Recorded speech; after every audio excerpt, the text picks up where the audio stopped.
In a game like Hell Let Loose, there is a lot that you can know about this game, and that goes for a lot of different games. But unfortunately, there is a other side of that equation that doesn't get talked about too much, and that is the myths or wrong information that always gets thrown around with, well, anything in life. There are a decent number of misconceptions or myths that get thrown around in Hell Let Loose that I have heard myself over the course of the years I've played this game, and some things I hear about more, and some things I've maybe heard once or twice, but are still interesting little misconceptions that happen in the game. So I figured, why not make a video about it and talk about at least 5 myths that get thrown around in Hell Let Loose that you have probably heard at one point or another. This first myth is one that I see thrown around a lot and is still prevalent today. The whole myth of if the commander builds a garrison compared to a squad leader, then the garrison takes longer to destroy. This is completely false. The time it takes to destroy a garrison is not dependent on who builds it, but its location. So I hopped on a private server to show this off, and overall I wanted to show what I meant by this. So I'm the only one on this server for reference, and this first garrison you just saw me destroy only took me about 5 seconds. So the way it works is that if you are destroying a garrison in your blue zone or 2 red squares into the enemy's territory, then it only takes 5 seconds. But anything past that, meaning 3 squares onward into the enemy's territory, then it takes 30 seconds. And it doesn't matter who builds the garrison, whether it's a commander, officer, or spotter, they'll all destroy the same with the logic I presented. Now, in terms of offensive, the way it works is if you are attacking, you're on the attacking team that is, then you can destroy garrisons in 5 seconds if you are 2 squares in the red zone.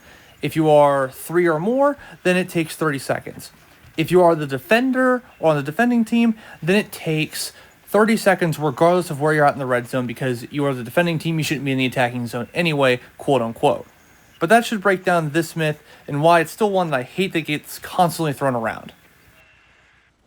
This next myth is one that I've heard before, not so much anymore, but it's at least one that I thought was notable to show you guys. Now, the myth in question is if you are critically wounded, meaning you are waiting for a revive or you've been hit and you can no longer fight, then if you are within the capture zone, regardless of game mode, then you can still contribute cap weight even while in the state. This is unfortunately false.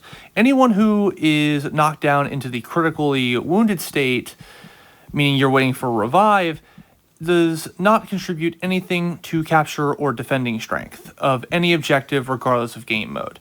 And the way I've showed this here is in St. Mariglees. I have tried to wound myself by throwing myself down the stairway, and we're just simply waiting for myself to bleed out. And if you look on top with the chevrons, it's 1-0, but once I go down, there's no chevrons, and I'm no longer defending. It just goes blank. Now, let's break out the commander again for a older myth that I don't see thrown on too much, but it still was something that I heard numerous times before when I started playing this game, is the commander contributes more to an attack or defense if they're on a objective for either thing. Now, this is false. So what I've done here, I've got my brother involved, and as we move into the 4 squares of the St. Mariglees objective, we are in a contested state, and I'm the commander and he's a commander. So we do this here by checking the 4 squares, and I'm going to run to the circle now to show off the difference of the capture power. So if you're within the 4 squares on Warfare, it's only 1 capture power, whether it's defense or offense. But the moment you get into the circle, it's 3 defense or attacking, depending what you're doing. So he's out in the squares, I'm in the circle, so there's no contested. It's 3-1. But once he enters the circle, it's now contested because now our capture and defense powers are exactly the same. Now, what I'm going to do here is I'm going to switch classes here, because originally I was using the commander to build garrisons and show off the garrison bit earlier. So what I'm going to do here, I'm going to swap to recon and spawn into St. Mariglees to prove that it's just not a commander thing regardless. So when I spawn in, I'm defending. And that's because I'm in the circle, and as I later find him, he is in the 4 squares, which goes back to the rule I said. If you're within the circle on Warfare, you have 3 capture or attacking power, where if you're in the squares, it's only 1.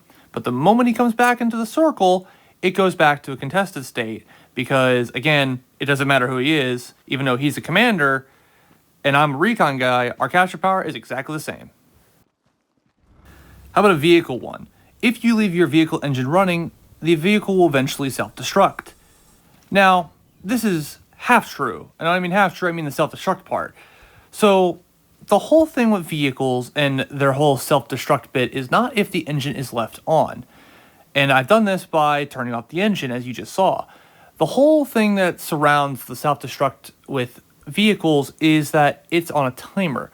So once a vehicle has no activity in it, like there's no one in the driver's seat, there's no one in the vehicle itself, and it's not being used, then it's on a 10-minute timer. And what I'm doing here, I'm going to condense this down for you. I've taken a truck, I've shut off its engine, and I simply wait 10 minutes for the truck to start taking damage until it is destroyed. So it doesn't instantly blow up, it actually just takes damage and just slowly starts disintegrating, essentially. So just kind of chilling here just so I can show you that the truck is actually going to explode, but it's just continuously taking damage because it's been idle for so long. And after about a minute more, after the 10 minutes have essentially gone off, the vehicle will continue to take damage until it finally explodes. So I'm going to speed this up here just to make it simple, but here you go.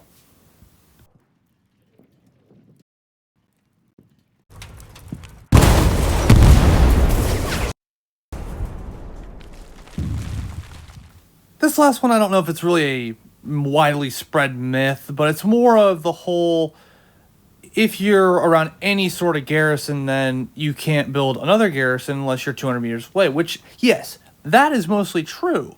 But there's one type of garrison that this rule does not apply for, and maybe this isn't myth busting, but it's one of those things I see a lot of people struggle with because they think, oh, I have a garrison, I can't build another one. But that part is false. So if you're playing the offensive game mode as the defending team, you get 3 garrisons already placed on the map. These are default garrisons, as we call them. And what you can do, regardless of distance, is you can put another one by them. But once you put it up, then yes, the rule does apply that you can't put another garrison within 200 meters because you just built a garrison. So it's just one of those things I wanted to throw out here. This one's a pretty simple and easy one for the sake of filling out this video with 5 myths. And those are 5 myths or misconceptions that I decided to break down here in today's video.